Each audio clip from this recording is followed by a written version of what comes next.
Құрметті достар, біз бүгін сіздермен британдық және американдық ағылшын тілінің айырмашылығын өтетін боламыз. Жалпы менен көбінесе сұрап жатады, американдық және британдық ағылшын тілінің айырмашылығы неде? Айырмашылық бар, жоқ емес, бірақ өте көп деп айта алмаймын. Көбінесе айырмашылық акцентке байланысты, яғни акцентқа байланысты ол сөйлеп тұрған адамның американдық немесе британдық екенін бірден білуге болады. Қалған жағдайда vocabulary'да біраз айырмашылықтар бар, яғни сөздерде, жазылуында кішкене айырмашылық бар, және ережесінде айырмашылықтар бар. Мен оны сіздерге қазір қысқаша түсіндіріп өтуге тырысамын, сіздерге болашақта біліп жүру үшін. Жалпы vocabulary немесе граммар немесе барлық сөзді аламын деп айта алмаймын, себебі олар біраз сөздер бар, жеткілікті. Мен сіздерге соның бірнешеуін алып көрсететін боламын. Ендеше бірінші vocabularyға тоқталайық. Vocabulary деген ол сөздер, яғни сөздерде қандай айырмашылықтар бар, қазір мен сіздерге соны түсіндіретін боламын. Ендеше алғашқы сөзді алатын болсақ, holiday. Holiday дегеніміз жалпы британдық ағылшын бойынша. Holiday деген британдық ағылшын бойынша бұл демалыс, отпуск, каникул яғни, немесе мереке деген мағынаны береді, ол контекстқа сай аударылады. Енді британдық бұл, енді американдық ағылшын бойынша бұл бізде vacation. Жалпы vacation дегеніміз ол демалыс, отпусқты білдіреді Америкада, ал holiday дегеніміз ол мерекені білдіреді. Түсінікті деп ойлаймын сіздерге. Енді келесі мысалға келетін болсақ, бұл бізде trainers. Trainers дегеніміз ол кроссовки, это британдық ағылшын бойынша. Енді американдық ағылшын бойынша бұл бізде болады sneakers. Яғни sneakers дегеніміз кроссовки, бірақ бұл американдық ағылшын тілі. Келесі shop. Shop дегеніміз дүкен, британдық ағылшын тілі. Американдық бойынша бұл болады store. Жалпы қазіргі кезде британдада store қолданылады. Shop, store айырмашылығы. Келесі кеттік. Car park. Британдық бойынша car park, яғни айтылмайды. Менде кішкене американдық аралас. Car park. Яғни бұл парковка. Енді американдық бойынша parking lot. Parking lot дегеніміз ол парковка. Тағы да біраз мысалдарды берейін. Басарпен жазайық. Sweet, яғни тәтті. Кәмпит, конфет. Кәмпит немесе қазақша американдық бойынша бұл candy. Sweet candy. Autumn. Бұл бізде британдық бойынша күз деген сөз, autumn, американдық бойынша fall. Жалпы vocabularyға қатысты осындай кейбір сөздер бар. Бұл сөздерді сіздер жадқа білу керексіздер. Қандай сөз американ ағылшын тілінде қандай болады, британдық ағылшын тілінде қалай болады, біраз сөздер бар. Бұл бар. Егер сіз ағылшын тіліне үйреніп жүретін болсаңыз, бұл сөздерді білесіздер деп ойлаймын. Себебі бұл сөздер әрдайым ағылшын тілін үйренуде кездесіп отырады. Жалпы кітапта болсын, қайда болсын.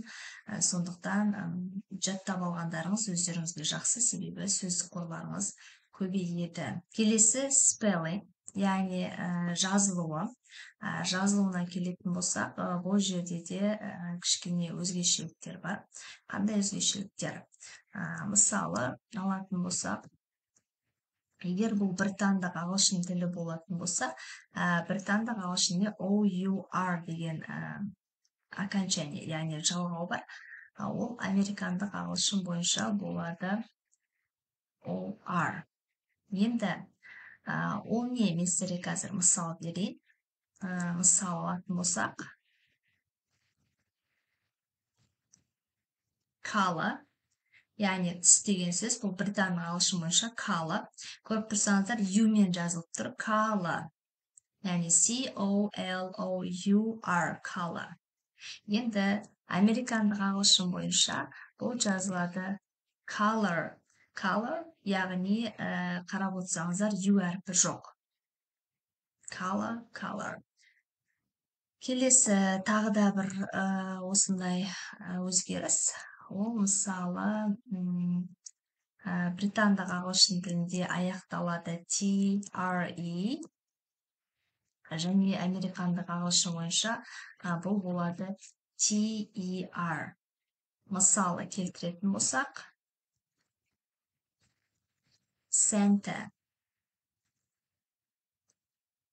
Santa бұл бізде британдық. Енді американдыққа келетін болсақ, Santa. Осындай айырмашылықтар бар. Тағы да бір жалғауға тоқталатын болсақ, ол бізде SE, және де ZE. Енді қараңыздар, мысал келтірейік.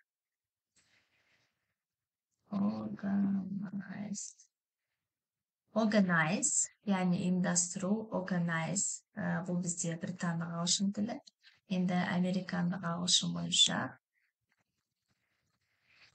organize, яғни SE емес, соңында байқап тұрсаңыздар, Z бен E жазылып тұр, organize.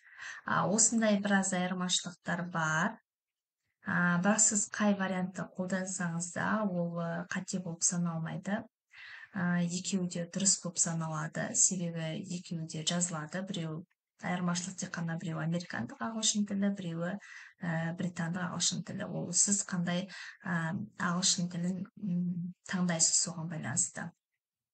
Келесі ережеге келетін болсақ, ережеде айырмашылықтар көбінесе предлогқа қатысты айырмашылықтар бар.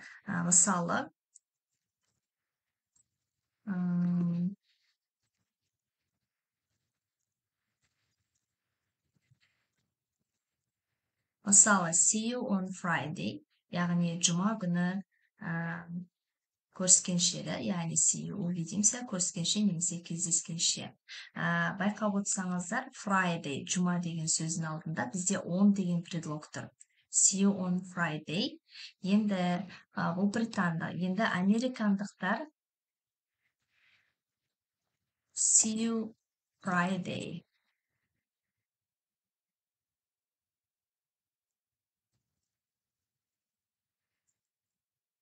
See you on Friday бұл британдық. Енді американдықтар see you Friday деп қолданылады. Яғни байқағандарыңыздай предлог жоқ болып кетті. Айырмашылық көріп тұрсыздар, иә? Британдық ағылшын тілінде on предлог қолданылып тұр, американдық ағылшын тілінде предлог жоқ. Тағы да бір айырмашылық, мысалы, демалыс күндері дейік. It's a weekend. It's a weekend бұл бізде британдық ағылшын, демалыс күндері it's a weekend, яғни предлог бұл жерде at. Енді американдық ағылшын тілі бойынша at бізде өзгереді on. On the weekend. Осындай айырмашылық бар. At the weekend, on the weekend. Тағы да бір мысалы.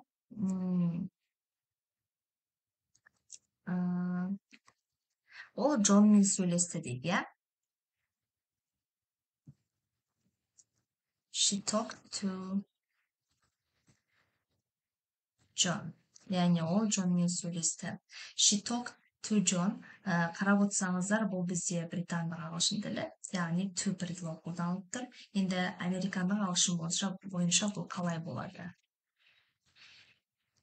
She talked with John. She talked with John. Яғни ол Джонмен сөйлесті. To предлогы бізде with-ға өзгеріп тұр. Байқап тұрсаңыздар. Осындай жалпы предлогтар бар. Тағы да біреу жазайын. Мысалы, маған жаз. Write to me. Write to me бұл бізде британдық ағылшын тілі, американдық ағылшын бойынша болады write me. Write me.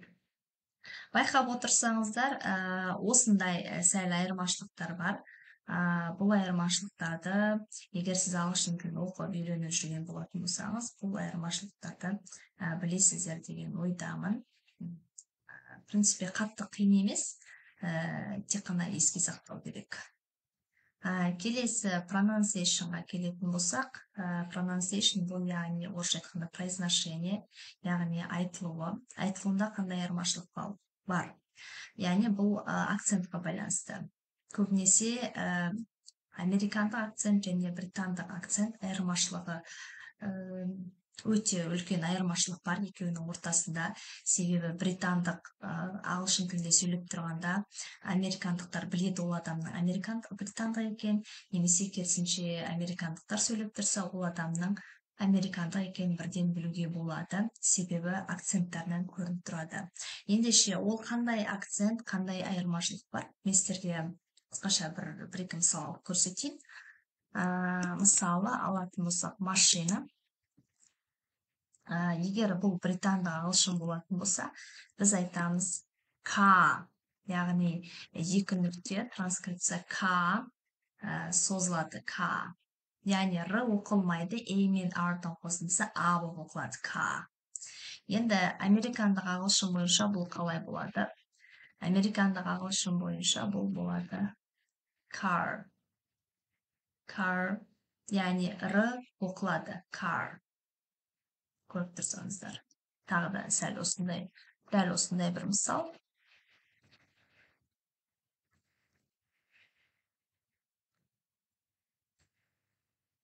Британдық ағылшын park, ал американдық ағылшын болады park.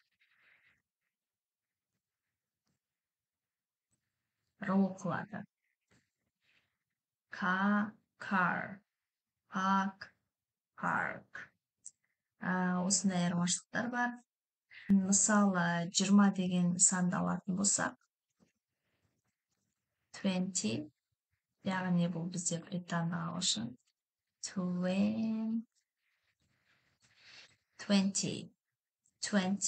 яғни екпін басына түседі.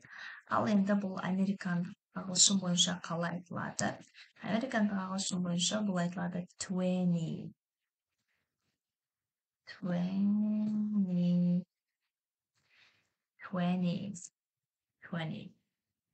Яғни, егер мен британдық ағылшын болса, мен айтам 21, 22, мысалы 21, 22, 23. Ал егер бұл американдық ағылшын болатын болса, ол 21, 22, 23. То есть 20 кішкене басқаша дыбысталады. Тағы да бір мысал. Суды алатын болсақ, егер бұл бізде британдық ағылшын тілі болатын болса, ол бізде болады water.